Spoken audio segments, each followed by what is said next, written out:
선교 한국에 오신 여러분을 환영합니다. 진심으로 축복합니다. 저는 글로벌 미션 트렌드 GMT 시간을 나누게 되어질 문창선 선교사입니다. 제게는 이 선교 한국은 항상 모판이었고 마중물이었습니다. 제가 알고 있는 모든 선교사님들이 다 이 선교 한국 출신들이고 여러분들처럼 열정을 가지고 모인 자리에서 하나님의 소명을 확신했고 필드에 나가서 평생을 헌신하는 분들이 참 많이 계신데 여러분들도 또한 그렇게 되어지리라 믿습니다. 여러분들을 축복합니다. 아무쪼록 세상의 희망이신 예수를 이 귀한 프로그램을 통해서 온전히 만나시기를 바랍니다. 여러분들과 같은 젊은 이 주이시들이 잘 가는 곳이 있어요. 중국 쿤밍이라는 곳을 거쳐서 다리라는 것을 올라갑니다. 아주 천천히 오래 가야 합니다. 일찍 가면은 고산병에 걸려서 힘들어지거든요. 다리를 거쳐서 리장이라는 곳을 도착하고요. 또 리장을 거쳐서 샹그리라는 곳에 도착합니다. 이제 그곳에 도착을 했을 때 그들은 왜 그곳에 많이들 모이는가 궁금합니다. 그들은 밤하늘에 빛나는 별을 보려고 하는 겁니다. 이때쯤이면 화면이 바뀌어야 되는데 제가 정성껏 준비한 PPT가 나와줘야 하는데요. 밤하늘에 빛나는 별이라는 것은 무엇을 의미할까요? 사실은 이 전 사진을 잠깐 돌려봐 주시겠습니까? 제가 조절이 가능할까요? 요게 말입니다. 요렇게 돼야 애니메이션으로 마치 영화를 보듯이 쿤밍에서 다리를 거쳐 리장을 거쳐서 그리고 샹그리라로 가는 것인데 여하튼 뜻대로는 잘 되지 않지만 도착해서 이분들이 보는 것이 별입니다. 그 밤하늘에 빛나는 별을 왜 봅니까? 그들의 조상인 아브라함에게 하나님께서 보여주신 창세기 15장의 내용처럼 아브라함아 무엇을 보느냐? 빛나는 별을 봅니다. 셀 수 있느냐? 이 많은 별을 어떻게 셉니까? 그러게 말이다. 내가 너희에게 이렇게 셀 수 없는 많은 수의 후손들을 내려줄 거다. 그때서야 비로소 아브라함이 아멘으로 화답하고 그를 의로 여김을 받잖아요. 이 유대인 청년들이 세상으로 나아가기 전에 그렇게 자기들의 조상인 아브라함에게 허락하셨던 하나님의 비전을 자신들도 보기를 원하는 겁니다. 한 달이건 두 달이건.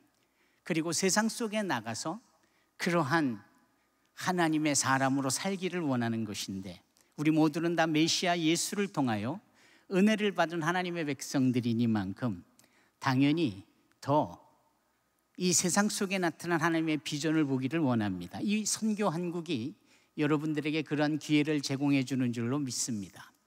저는 이 GMT 시간을 통하여서 선교적 관점으로 여러분들이 세계를 보기를 원합니다. 보시는 이 사진은 작년 9월 인천에서 열렸던 전 세계 202국에서 5,500명의 주의 지도자들이 모여서 함께 선교에 대해서 논했던 자리 4차 로잔 대회의 심볼이기도 합니다.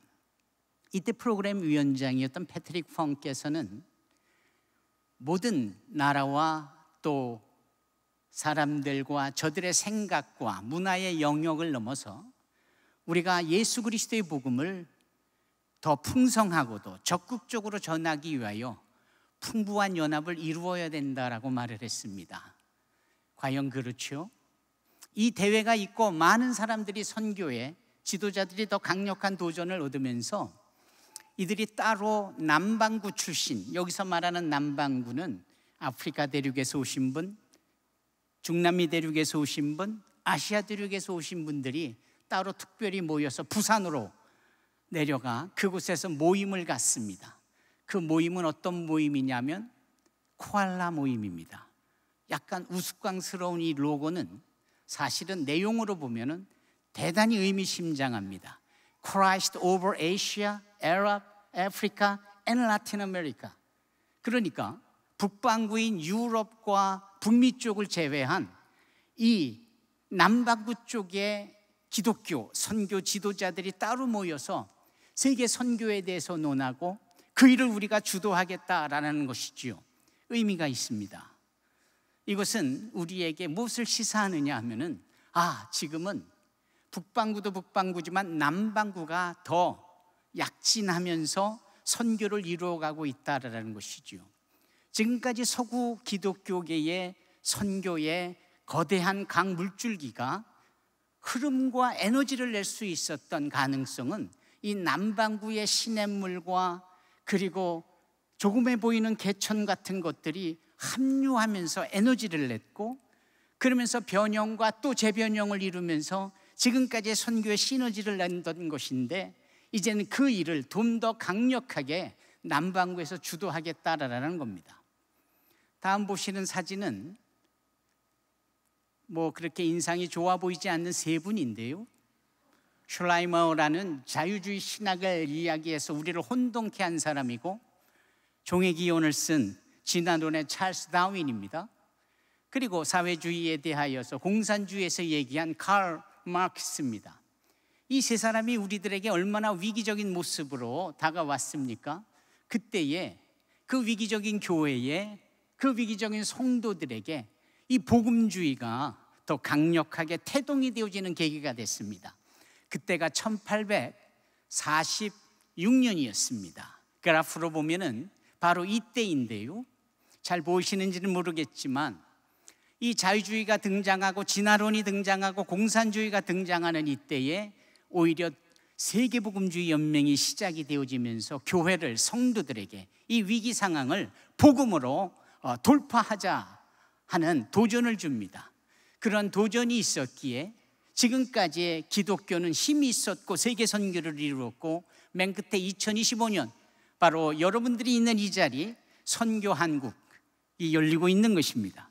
그리고 또 올 10월에는 세계복음주의 연맹이 또 이 자리에서 함께 모여서 149개국에서 온 1,500명의 또 함께하는 한국 사역자들 6,000명과 더불어 7,000여 명이 이 자리에 모여서 한국 그리고 세계 선교의 현황에 그림을 그려나가게 됩니다.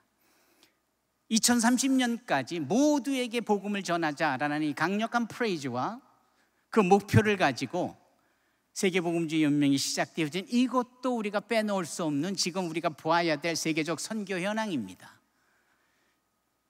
이 지나줄로라는 분은 세계 기독교 연구소장입니다. 그분은 남반구 선교의 약진을 말하는 분입니다.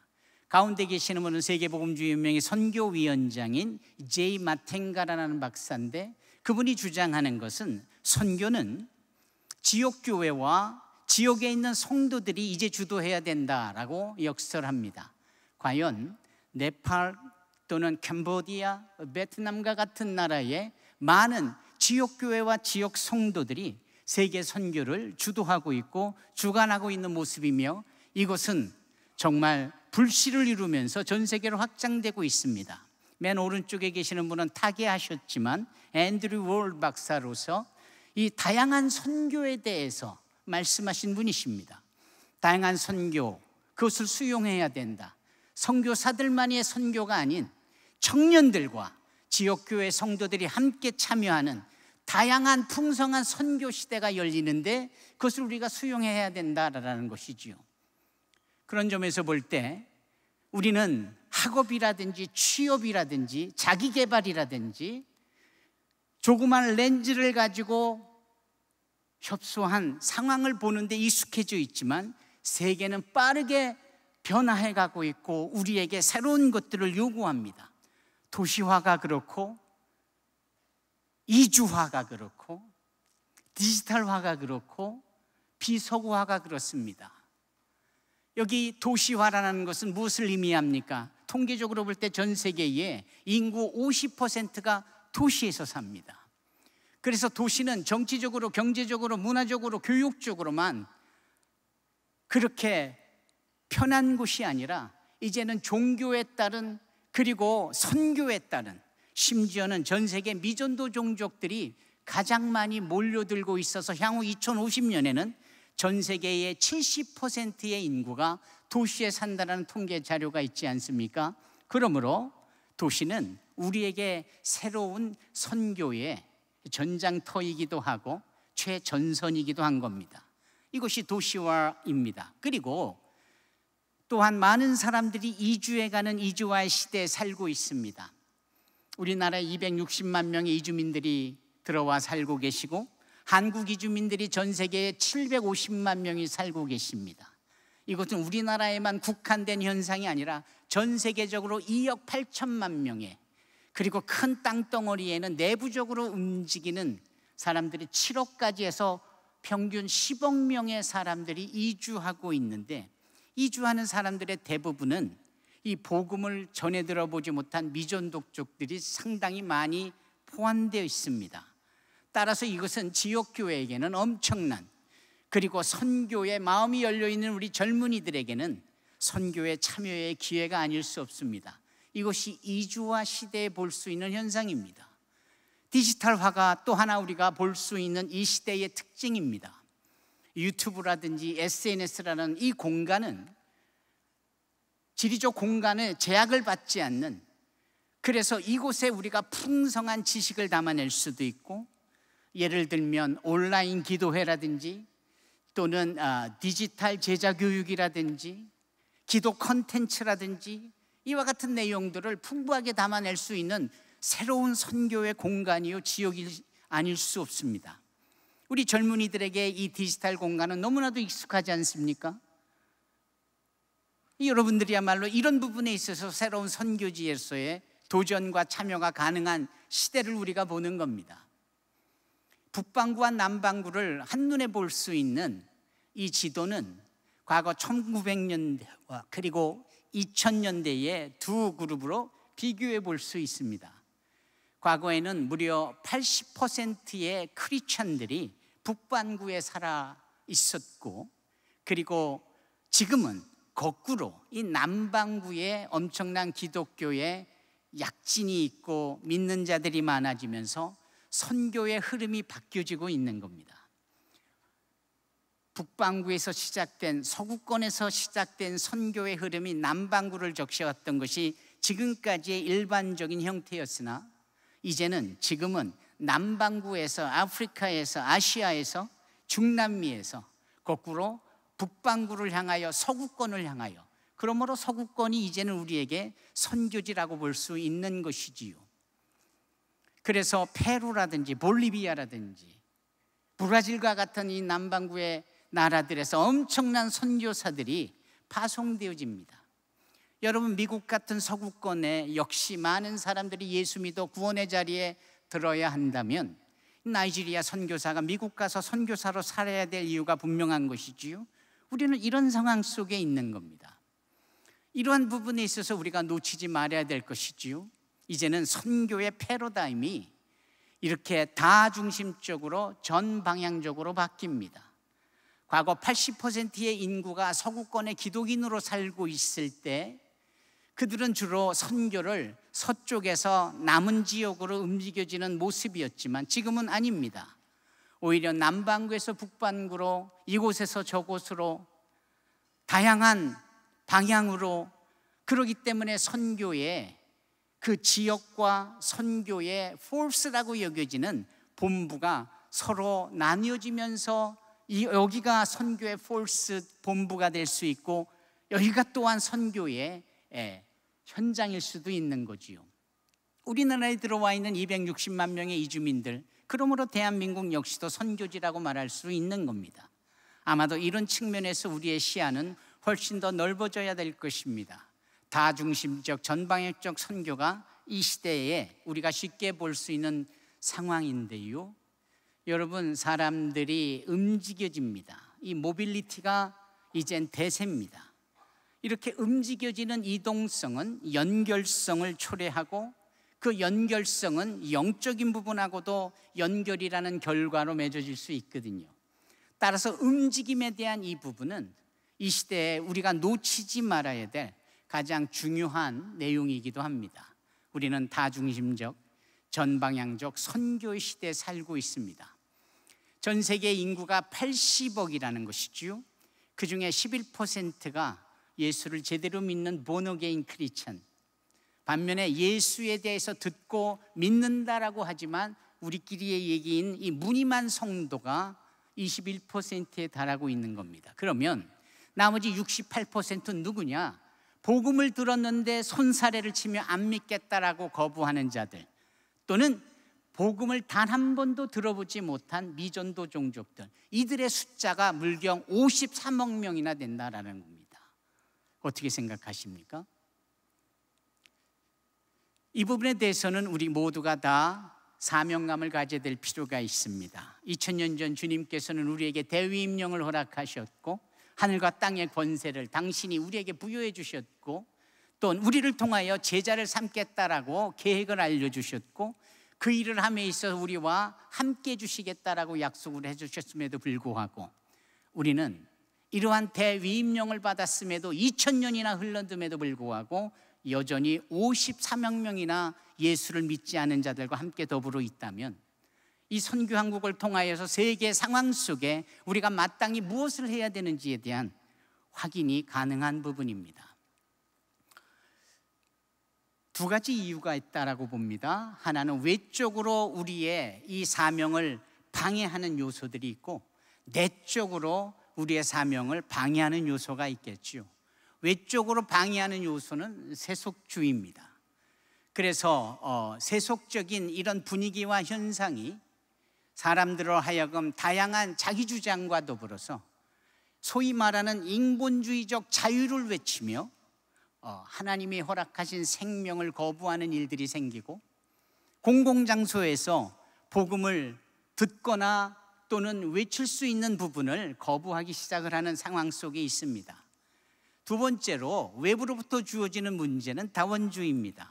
이 다양하면서도 사람들끼리 편한 나름대로의 만민의 보편적인 구원이라든지 하나님의 사랑만을 얘기하든지 지옥 같은 것은 좋으신 하나님이 결코 만들어낼 수가 없다라는 자기식 주장에 이런 다원주의 것이 얼마나 팽배합니까? 심지어는 어떠한 이슬람과 같은 종교권에서는 절대적으로 이 기독교에 대한 핍박이 심하니 우리가 이 사역을 감당하기가 어렵지 않겠습니까? 그리고 정치적으로도 종교, 기독교라든지 여러 가지를 이용하는 상황 속에 내던져질 때 우리는 많은 어려움을 겪습니다.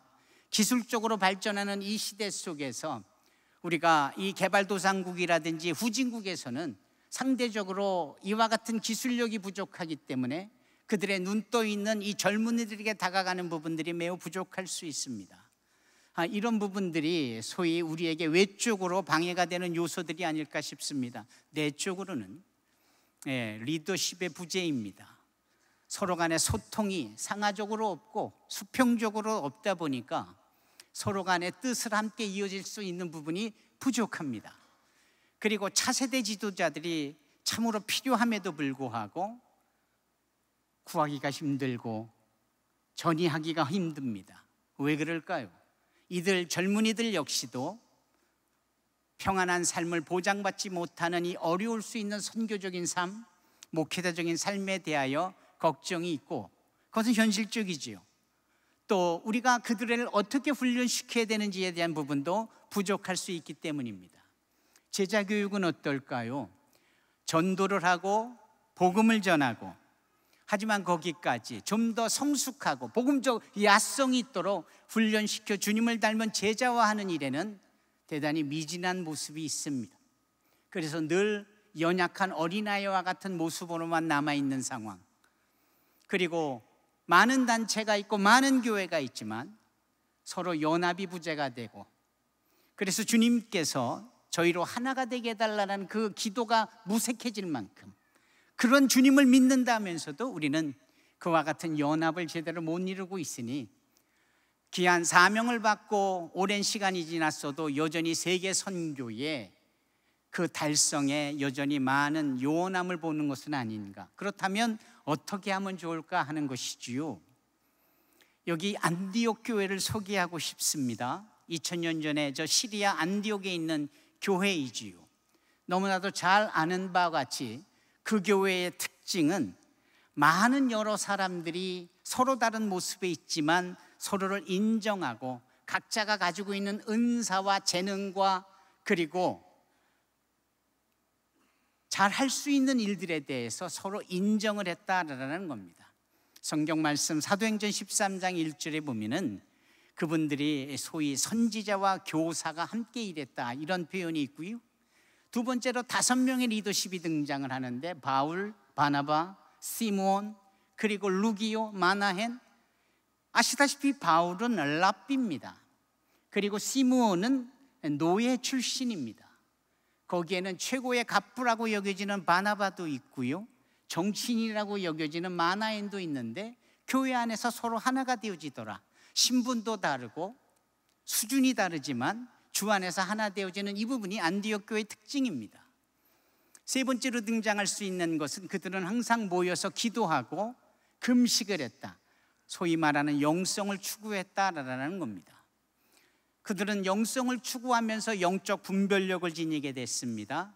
성령께서 말씀하시는 바나바와 바울을 따로 세워 선교지로 보내라는 말씀이 성령의 소리임임을 그들은 직감했고 그렇게 분별할 수 있었다라는 것입니다.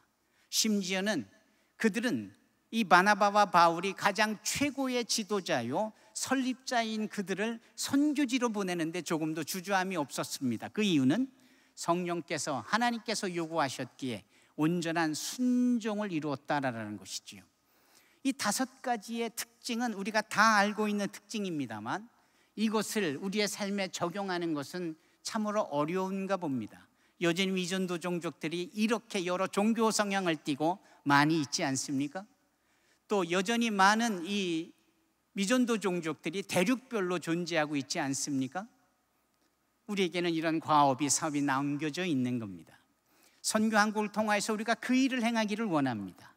많은 선교단체와 선교 전문가들은 입을 모아 지금 이 네모칸으로 쳐져 있는 40창에 전 세계에 복음을 들어보지 못한 자들이, 예수를 믿지 않는 자들이 33억 명이 모여 있다라고 말하죠. 이 선교한국을 통하여 여러분들이 관심을 둬야 될 부분이 저 지역이 아닐까요?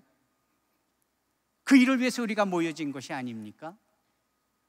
우리가 분명하게 이 선교의 자리로 나갈 수 있는 다짐을 해보아야 할 것이고요, 그 일을 위하여서 이런 단기 선교라든지 선교사님을 찾아 방문하는 것이라든지 우리 주변에서 함께 캠퍼스에서 공부하는 유학생들, 이주민들에 대한 관심을 갖고 섬기는 아주 자그마한 쉽게 접근할 수 있는 일들, 내가 가지고 있는 전공과 재능과 은사를 통하여 섬기는 이런 모든 일들, IT라든지 간호학이라든지 요리라든지 심지어는 나의 재능을 마음껏 뽐낼 수 있는 이런 선교, 단기 선교 캠프에 참여해서 봉사를 한다든지, 그리고 무엇보다도 이 모든 것을 위하여 기도해야 되는 것, 너무나도 중요한 부분이라고 생각을 합니다.